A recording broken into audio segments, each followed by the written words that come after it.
I'm here to speak English. Come on. I'm here to speak English. അപ്പം ഞാൻ ഇവിടെ English സംസാരിക്കാൻ വന്നതാണ്. അതാണ് ആദ്യത്തെ pledge. So you don't have to say pledge. പറഞ്ഞ pledge.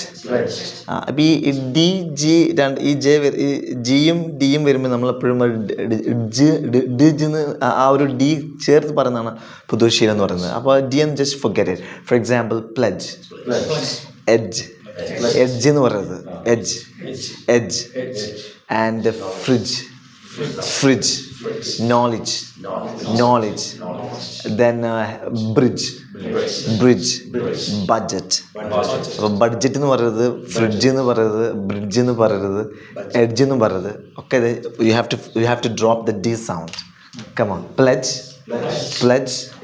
edge, then bridge, budget, gadget എന്ന് പറയുന്നത്, gadget or knowledge, and then any other words with D, J, G with ends in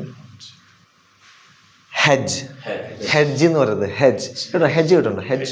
hedge ക്രിയേഴ്സ് മോഹൻലാലിൻ്റെ നമ്മളെ ക്ലയൻ്റാണ് അവർ.